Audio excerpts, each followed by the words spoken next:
Listen, we mentioned this in passing yesterday. We're going to talk about Daniel Faalele now. And things are getting worse before they are getting better. We reviewed yesterday some of his absolutely terrible whiffs. And look, we'll just look. Here's one on the screen right now. Look at Lamar having to deal with life as Faalele is falling down, trying to catch himself, and he's just got open season on Lamar Jackson. How about this one where he just whiffs on the guy who started on his right, started on his left, slapped his head down, did a swim move, and got another easy shot at Lamar. I mean, there's just play after play after play last night and years before that. And so then in the middle of the game, we get a report from CBS and Tracy Wolfson. Is that her name? Yeah, I got it right. Boom. I even got names right today. I not only have the referee stuff right, but I got names right today. You nailed it. So anyway, Tracy says that after a series, Lamar Jackson goes back frustrated and then has words for Daniel Faalele. So based off of his play, some of them resulting Lamar Jackson getting sacked or rushing the ball out, and then the report from CBS that they have an exchange. And up until now, Lamar's never complained about Daniel. In fact, in the past, years past, not this year, he's actually come to Daniel Faalele's defense.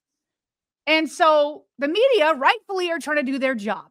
They want to go talk to Daniel Faalele in the locker room afterwards. Kyle Goon of Baltimore, I almost said Baltimore Beatdown, Banner.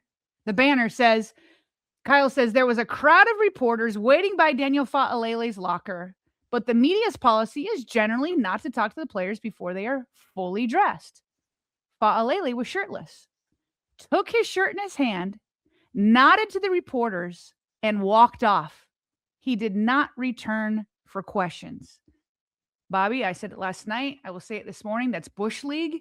I think that players in both good and bad games need to have accountability and go talk to the media. I don't care if you give one-word answers. I don't care if you're biting your tongue. I don't care if you go off. I don't care if you're giving us a quote or no quote. I don't care. To me, part of your job in the National Football League, because millions are watching, you get paid millions. Part of the job is to show up to the media afterwards. I don't care if it's at podium. I don't care if it's in the locker room. I don't care if it's a scrum. I don't care when it is, but you don't escape the media. So up until now, I've been more upset with Eric DaCosta and John Harbaugh because Daniel's just out there trying to do his job. But now I'm upset with Daniel. Daniel isn't cutting it on the field, and now he's ducking the media. It's not okay. So now I can have 3 layers of, you know what? I don't like this on all 3 layers that Eric DaCosta didn't get a guard to compete with him. John Harbaugh refused to give somebody else a chance. And now Daniel Faalele is ducking the media. And I think it's starting to boil over into the national media, which is why you pulled some quotes of Shannon Sharpe just absolutely cooking him. You think? No, you think it's starting to boil over in the national media? There's a 25-minute YouTube segment up on Nightcap, which is the show that Shannon and Ocho co-host together. And for 20 of those 25 minutes, or darn near close to it, it's all about 77. He hijacked the show. His performance did. Here's a clip. I don't want to say anything You got to be wrong. as gracious in defeat as you are in victory. That's a part of it. Nobody is going to win every game. Nobody is going to play great every game. But a part of being a pro is standing there and facing the very tough questions.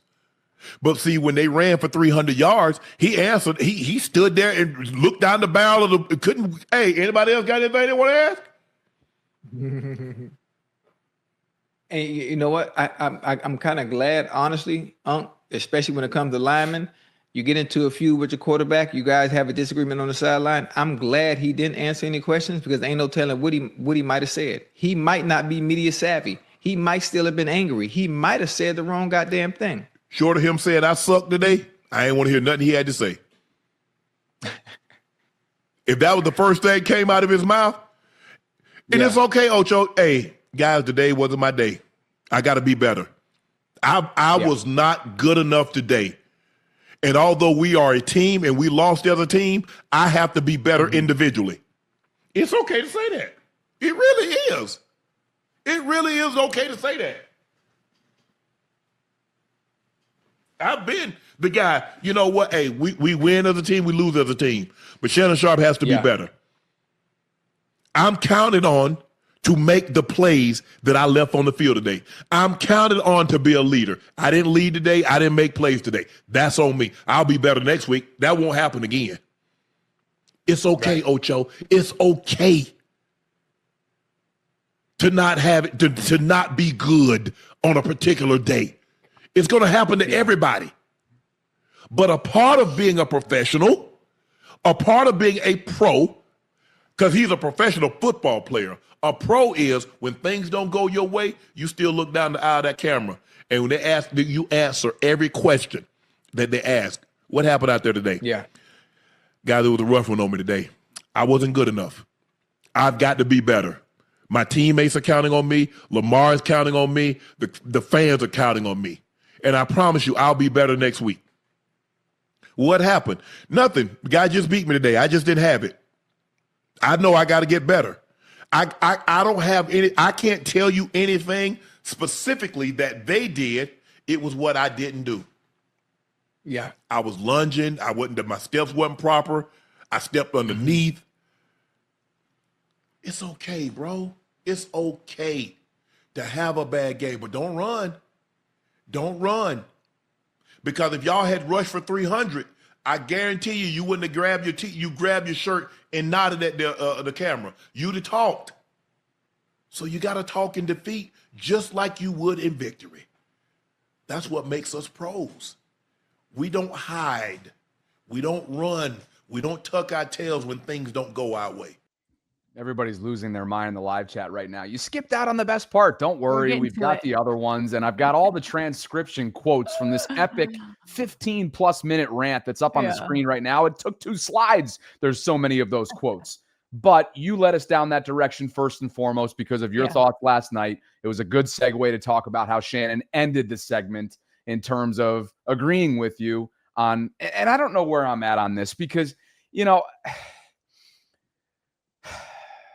is this your contrarian coming out? Because I've done this show with you for years, and you've always said that you got to show up at the media. You know, and I generally agree with it. I really do. Well, where's the change now after all these years?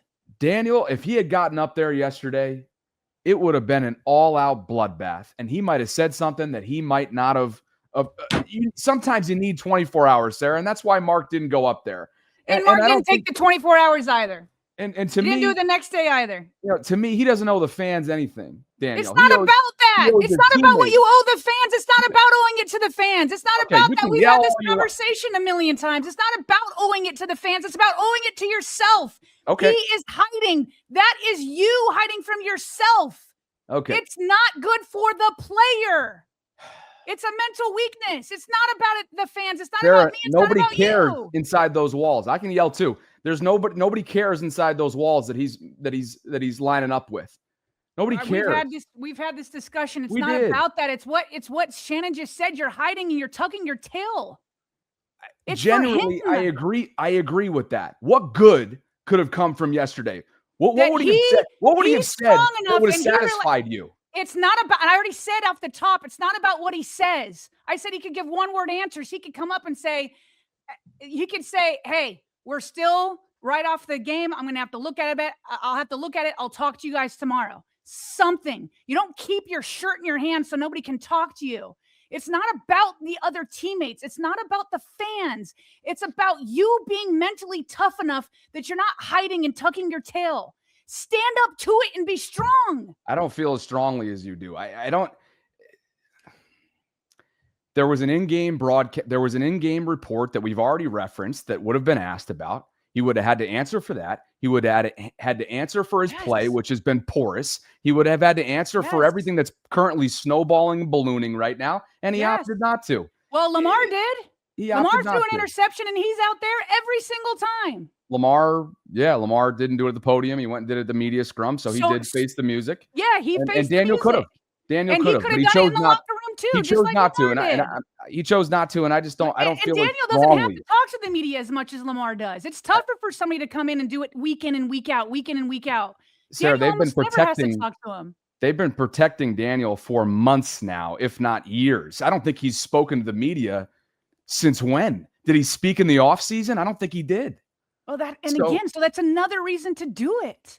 It's another reason to do it. Like Lamar has to give the same answers. Then people say, "Oh, I'm tired of hearing it. It's the same old excuses." Da da da da. It's harder to do it week in and week out. It would have been really his first time. I just don't feel as strongly as you do. I generally agree with that concept of facing the music. I do. I didn't feel as strongly as you did about Mark. I just, it doesn't move me the way that it does with you, which is fine. I get it. Here are some more Shannon Sharpe. We should probably get to the meat of what everybody thought was comedic with Shannon's, because that was more along the lines of from a professional and a media standpoint and the polish and things of that nature. But there was some humor attached to this.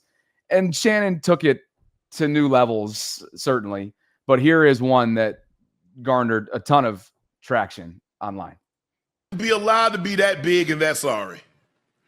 That needs to be a prerequisite. If you this big, you got to be good. This man, he can't block the sun out of his eyes, let alone a defensive lineman or an extra blitzer coming. Let me. What number is he? Don't say 77. 77. Faalele. Yeah. Okay. Fillet? Yeah. He fillet. Fish fillet. Sarah, at one point in this segment, he took his glasses off, and this is not uncommon for Unc. He's a sweater. He literally was wiping and rubbing his face because he was so worked up. And here's why. We'd be here for 15 plus more minutes. Maybe we will, the rate we're going right now, you and me today. But here are some of the transcription quotes from his rant. Quote, "You shouldn't be allowed to be that big and that sorry. He can't block the sun out of his eyes, let alone a defensive lineman or a blitzer coming." And then you heard the fish fillet. "As bad as he's been playing this entire season, how bad must his backup be? If the backup that bad, he ain't even a high school player." Quote, "He's as big as he is sorry." Quote, "I know damn well ain't nobody ever told him this year, good game. They lied if they did. Everybody knows, everybody know when they play, everybody knows essentially like how when you play poorly, they play like some stir fry." Why don't you take this one, the second page that it literally required to get through all of this? He said, "He hurt me. I'm frustrated and I haven't gotten hit in 20 years. This is why I couldn't coach." What is this all in reference to? He hurt me? His play, and he was screaming, "He hurt me." I mean, he was genuinely hurt by Daniel's play as a former Raven. So Shannon saying he hurt me. I'm not even Lamar. He hurt me. I'm not Lamar. He hurt me. I'm frustrated. I haven't gotten hit in 20 years because he hasn't played in 20 years. This is why I couldn't coach, he said. If he's the solution, what's the problem? If he is the answer, what's the question? It's hard for me to believe that there are linemen worse than what he is. I refuse, says Shannon. I refuse to believe that. He goes on and says, "You got to be the one that we just did. You got to be gracious in defeat." So we won't go into that again. But I also refuse to believe that. Bobby, if there is any ray of hope, just one small, tiny inkling ray of hope that the Ravens can actually look like a playoff team again and not just maybe back in because maybe the Steelers stumble or something, okay? If there's any ray of hope, it's that Lamar can be Superman again. Lamar cannot be Superman with this man's play. He can't drive in and drive out. He might be able to do it here and there. He cannot do it drive in and drive out. I am sorry, but Ben Cleveland, we have a minuscule amount of play, and it was not this bad. We had, what the heck happened to Emory Jones yesterday? Why? We had Coach on. Who do we have on? We had Jason on to do film study of all of Emory Jones' snaps. There was nothing in there that said that he should not go back on the field. If anything, I was so heartened by it that I thought Emory Jones would get an increase in snaps. Instead, he had a goose egg, 0. Fine. If you don't want to take Voorhees off the field, fine. You cannot. How? John, I love you, but John, how? How can you not at least try? How can you at least not experiment? Can it really get worse than this? Can it really get worse? You can't do a rotation there. You can't give it some sort of try with either Emory or Cleveland. And by the way, if Cleveland is not it, then why the heck did you guys re-sign him? Why? If you weren't ever going to give him a chance, why did you re-sign him? It's ridiculous. That's the only ray of hope that the Ravens have, is that the Lamar Jackson can be Superman. How can it all you ask him to do that with the type of play we saw again from Daniel Faalele? It's mind-boggling, and that's why Shannon Sharpe is hurt. Coach Evans is most certainly hurt. He threw out the PFF run blocking and pass pro grades from PFF. And of course, we had Coach Evans on a couple weeks ago for one of our Tuesday film study breakdowns, and Coach runs his Sip to Tally YouTube program. Run blocking grades, Sarah, had Roger Rosengarten at the top of the spectrum at 72.8. And at the bottom, unsurprisingly, was Daniel at 54.2. Pass protection grades, Daniel finished with a 39.4. That was second worst, just above Rasheen Ali, who obviously it's a much smaller sample size that go into his grade. Oh, and by the way, he whiffed badly on what became a rushed pocket and having to move up in the pocket as Lamar did to fire that football to Bateman on third down, which was dropped with only one man to miss and a lot of daylight in front of him. So again, Faalele, a 39.4 in pass protection grading and a 54.2 as a run blocker, according to PFF. Not good. Needless to say, not good. And it has everybody talking today. And let's get an update on what our poll is, Sarah, in terms of frustration levels today. We're coming up on 1,000 votes, by the way. This cool new feature for those of you that watch us in real time. What has you most frustrating? Is it NFL officiating? Is it Faalele? Is it Harbaugh? Is it the non-existent pass rush that we haven't discussed yet, but we will?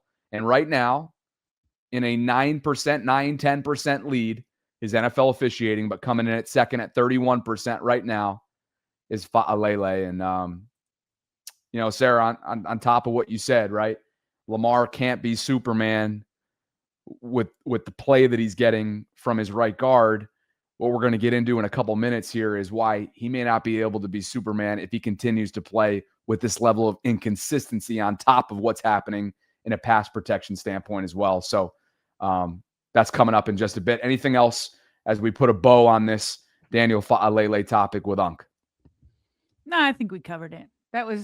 I do encourage people to go listen to the whole segment. I mean, Shannon just didn't stop. He just kept going. I think you have like a 14-minute clip that we were like, maybe 14 minutes is a little too long for us to play. So go on over to the Nightcap and check out his rant that just never, ever ends. Yeah, I tried my best to condense it, but it's still north of 14, 15 minutes. So you can go check that out. Transcripts is probably the way to go. Yeah, I think so too. But yeah, all that's available on Twitter. And that is that.